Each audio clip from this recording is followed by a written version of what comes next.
The hospital room in Ward C3 was always quiet. Too quiet. The kind of silence that hung heavy in the air, broken only by the soft beeping of the heart monitor and the occasional rustle of bedsheets. Most nurses passed by without looking in. Room C3 held no hope, no change, just a man in a coma and months of unanswered questions. But not Emily. Emily was new to the hospital, a junior nurse fresh from her residency, full of idealism and perhaps a bit too much empathy. Assigned to the night shift, she had quickly noticed the nameless man in C3. No visitors, no flowers, no family, just a John Doe file with minimal details, found unconscious in a remote cabin upstate, no ID, no fingerprints in any database. He'd been in a coma for over 4 months. Something about him drew Emily in. Maybe it was the loneliness, or maybe the way he looked. Strong jawline, slightly graying hair, calloused hands like a man who once held power but now held nothing. She started talking to him. At first, just a soft hello, then stories about her day, jokes, memories, her hopes, her fears. She treated him like he was listening, even if she knew he wasn't. And then, things started to change. It was subtle at first, a twitch in his left hand, a spike on the monitor when she entered the room, the way his breathing shifted when she spoke about certain topics. Emily didn't say anything at first. No one would believe her, but she felt it. Someone was still in there, and whoever he was listening. Emily began to document the little things. She kept a private notebook tucked into the bottom drawer of the nurse's station. Day 5, slight finger twitch when I mentioned my brother. Day 9, heartbeat rose during a story about my dog. Day 12, he moved his lips when I whispered, "You're not alone." She hadn't told anyone yet, not Dr. Vasquez, the head of neurology, and certainly not the other nurses who rolled their eyes anytime someone brought up room C3. But she knew what she saw. Something in him was fighting to come back. One night during a power outage caused by a spring storm, Emily brought a candle into the room. She sat next to him, just talking. Her voice soft, the light flickering. She told him about how lonely she sometimes felt. How she'd come to this hospital to make a difference, only to find silence and routine. "I don't even know your name," she whispered, "but I hope, if you're in there, if you hear me, just know you matter. You're not forgotten." And then, for the first time he moved. His hand twitched, yes, but this time he squeezed hers. It was faint, but deliberate. Emily's breath caught in her throat. She hit the emergency button, but by the time the staff rushed in, everything was still again. The monitors were normal. His hand was limp. They chalked it up to a reflex, but Emily knew. That wasn't a reflex. That was contact. And she had no idea that the man whose hand she held had once made CEOs tremble, senators bow, and entire industries shift at his word. He hadn't just disappeared. He had vanished from the world, until now. The next morning, Emily came in early, unable to sleep. She sat by the man's bedside, searching his face for any signs of change. There were none, not at first. But as she sat in silence, she noticed something. His expression had softened. The permanent tension in his brow had eased, as if he'd finally heard something he needed. She leaned in close and whispered, "I'm not going anywhere." That afternoon, during her break, Emily decided to look through the old file again. She'd read it countless times already, but something compelled her to go over every detail once more. The ambulance report, the ER notes, a photo from the scene where he was found, half buried in snow, alone in a cabin that looked abandoned for decades. One line caught her eye this time. Patient was found wearing a watch with the initials JMC. Why hadn't she noticed that before? She flipped through the files again. No wallet, no phone, no documentation, but a watch. An expensive-looking one, locked in a plastic bag in the hospital safe. She requested to see it. After a few phone calls and raised eyebrows, the head administrator granted her access. The watch was heavy, gold, with a dark leather strap. On the back, faintly engraved, JMC. She stared at those letters like they meant something. They tugged at a memory she didn't even know she had. That night, curiosity got the best of her. She typed those initials into a search engine. JMC missing person. The results were overwhelming. Top of the page, Jonathan M. Crane, reclusive billionaire, vanished without a trace 8 years ago. Emily's heart pounded. She clicked the article and saw the face of the man in room C3. It was him. The same strong jawline, the same gray-streaked hair, the same cold, calculating eyes, though now closed, softened by unconsciousness. Jonathan M. Crane. Once called the Ghost King of Wall Street, owner of over 30 corporations, a man with enemies on every continent. And then, gone. Vanished from a private jet flying from Norway to Boston. No wreckage, no body, only speculation. Some believed he faked his death. Others thought he'd been assassinated by competitors. There were even rumors of exile or voluntary disappearance to escape a mounting list of lawsuits and betrayals. Emily couldn't breathe. She closed the tab, but the images were burned into her brain. She walked back into room C3 and looked at him with different eyes. He wasn't just some forgotten soul. He was a man with secrets, dangerous ones. She had so many questions. Why was he alone in that cabin? Who found him? And most of all, what had happened to him? The next day, she confided in Dr. Vasquez. At first, he was skeptical. Emily, even if it's true, this isn't something we can handle ourselves. But the resemblance was undeniable, and the initials on the watch matched. A discreet call was made to the FBI tip line. They promised to investigate. Days passed in tense silence. Emily kept visiting him, speaking to him even more now, telling him what she'd found, what she suspected. "You don't have to hide anymore," she whispered one night. "You're safe here." And then it happened again. He opened his eyes. Not all the way, just a flicker, but it was enough. Jonathan M. Crane was waking up, and the world didn't know it yet, but everything was about to change. The medical team mobilized instantly. Neurologists rushed in. Tests were run, scans, reflex checks. But Jonathan didn't speak. His eyes moved, blinked slowly, and then closed again. But they'd seen it. Consciousness. The spark was real. Dr. Vasquez tried to keep things quiet, but word spread. Not publicly, not yet, but within the hospital's walls, the staff whispered about the ghost patient who was finally waking up. Emily, now both nurse and accidental confidant, was caught in the center of a story much bigger than anything she imagined. She kept sitting by him, hoping he'd open his eyes again, talk, blink, anything. And finally, one night, she heard it. A sound, dry, broken, like sandpaper across glass. "Emily." She froze, her name, barely audible. He was awake. "Mr. Crane?" she asked softly, stepping closer. He didn't answer, just opened his eyes and stared at her. But this time there was awareness, recognition, and something else, fear. His voice cracked again. "Where am I?" "You're safe," Emily replied gently. "You've been unconscious for months. We found you. Do you remember anything?" Crane closed his eyes for a long moment. Then he whispered, "Not everything, but I remember enough." His fingers curled around hers, the strength returning. Emily leaned in. "Why were you hiding?" He looked up at the ceiling as if debating what to say. And then, with a voice like distant thunder, he murmured, "Because someone wanted me dead, and I don't know who." The next morning, a black SUV with tinted windows parked quietly in front of the hospital.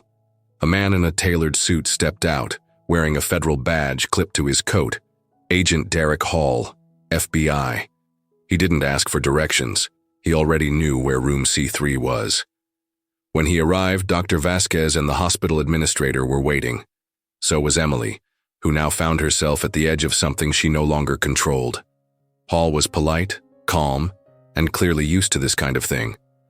"We've had Mr. Crane on a watch list since 2017, he said, reviewing the case file. "If this is him, it's the biggest resurfacing in a decade." Jonathan remained calm when Hall entered the room. His voice was stronger now. "I assume the government still wants answers." "We're not here to interrogate you," Hall replied. We're here to protect you, but we need to know who you were running from." Crane didn't respond right away. He looked at Emily instead. "You found me," he said. "You kept me alive." Agent Hall turned to her. "You're the one who's been with him?" She nodded. Hall looked intrigued. "Has he told you anything unusual? Mentioned names, locations, threats?" Emily hesitated. "No, just that someone was after him." "Someone," Hall echoed. "Or something." That word sent a chill through the room, because the truth was, Crane didn't just disappear. He fled. And Emily was about to learn that waking up the wrong man could mean awakening everything he was hiding. Agent Hall arranged for Crane to be transferred to a secure medical facility, but Jonathan refused. "No." His voice was firm. "I stay here. I trust her." He looked at Emily, eyes steady. "No one moves me unless she's there." It wasn't negotiable. Hall reluctantly agreed, under one condition: surveillance. The room was fitted with a discreet camera and a voice recorder. 2 federal agents were stationed outside the door, but Emily stayed. She never left his side. As Crane's memory began to return, fragments surfaced like pieces of a shattered mirror.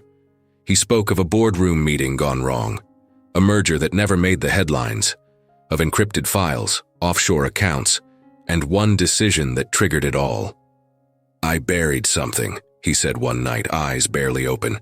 "Not money, not weapons, information, something that could ruin people." "Who?"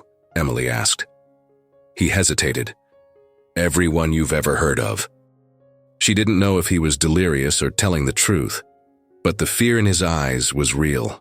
And when she pressed further, he simply said, "It wasn't just about power, it was about silence.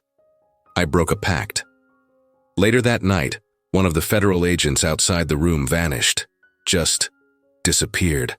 No signs of struggle, no trace on cameras, and the surveillance footage from room C3, corrupted. Whatever Crane was involved in, it wasn't over. The next day, a new agent took the missing man's place outside room C3. No one mentioned the disappearance, but the silence said enough. Inside, Crane's condition improved daily, physically at least, but mentally, he carried a weight, one he hadn't yet confessed to fully. Emily, now acting almost as his personal nurse, saw it in his eyes. The way he paused before speaking, the way he studied every face that entered the room like it might be the last one he saw. Then came the envelope. Left at the nurse's station with no name, no stamp, just a wax seal with a triangle inside a circle. Emily opened it out of instinct.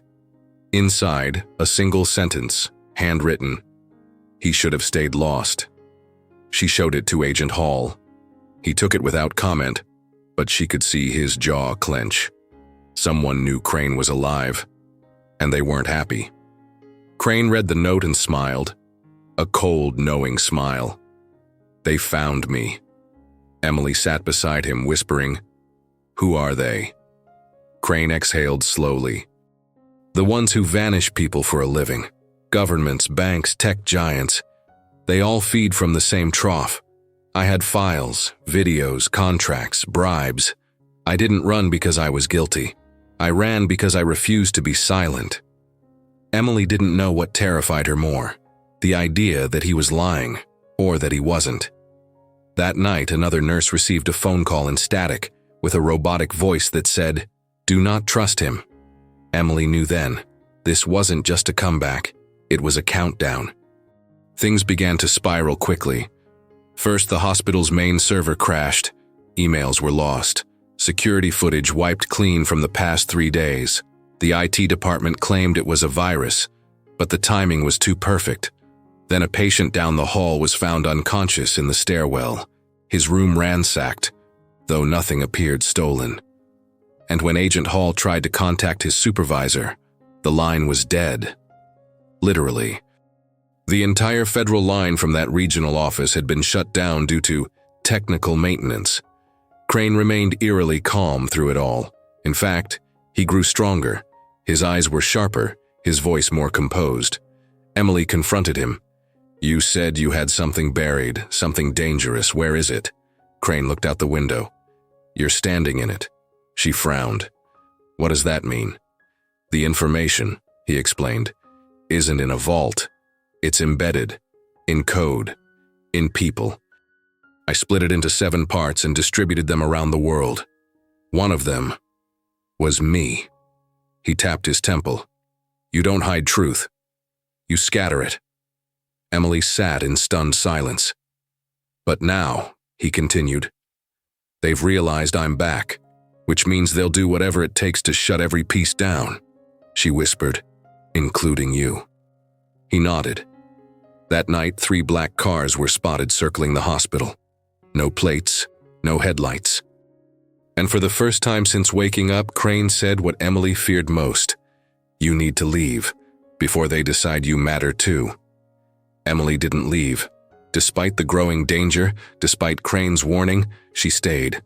Not out of stubbornness, but because something in her knew that walking away would mean living with unanswered questions for the rest of her life. But Crane was changing too. The sharpness in his mind returned faster than expected. Within days, he was walking again, quietly, slowly, but with purpose. The man who had once been comatose now walked the halls with eyes that never missed a detail. One afternoon, Emily found him staring at a map of the hospital in the corridor. What are you looking for? He pointed to a disused wing. That room, 6D, it's been closed for renovation since I got here. Emily replied, yeah, it's under reconstruction. No, he said, it's a blind spot. No cameras, no patrol. That's where they'll come. That night, he asked her to do something unthinkable, smuggle in a data drive he had hidden in his belongings, taped beneath the frame of his hospital bed. What's on it? She asked. Proof, the kind that shatters empires. And so she did it, slipping it into her coat, into her apartment, and finally into her personal laptop. What she saw made her stomach turn. Videos of secret meetings, transactions in countries under sanctions, a child's voice crying out in one, names, powerful names. She closed the screen in horror. Crane had buried the truth, and now Emily had unearthed it. Emily's phone began buzzing at odd hours, unknown numbers, no voicemails. Once she picked up, and all she heard was her own voice played back, distorted. They were watching her now, listening. Crane wasn't surprised. They always monitor the carrier once it's activated. What carrier? You, he said. You've become the second piece. Emily was shaking. I didn't agree to that. You did the moment you opened that drive. That night, as federal agents scrambled to secure the hospital perimeter, room C3 was empty. Crane had vanished. No sign of forced entry, no broken windows, no alerts tripped. It was as if he had walked through the walls. But Emily knew better. He hadn't run, he had moved to the next part of his plan. The following morning, an email arrived in Emily's inbox. No sender, no subject, just a link. She clicked, a video file. Crane, sitting in a dark room, speaking to the camera. If you're watching this, he said, I'm already gone. But the truth is still alive. And now, it's yours to carry. Emily closed the laptop, heart pounding. Whatever world she'd stepped into, it was no longer just his. It was hers too. Emily disappeared 2 days later. No records, no witnesses. Just an apartment left unlocked, her laptop missing, and a hospital badge left on her kitchen counter. But that wasn't the end. 1 week later, global media outlets began receiving encrypted files. Slowly, anonymously, leaks of financial scandals, corporate collusion, international conspiracies with undeniable proof. Each file signed simply, C3. Somewhere out there, Jonathan Crane still moved in the shadows. And perhaps so did Emily. Because truth doesn't die, it just changes hands. And sometimes all it takes is one voice speaking into silence to wake up the world.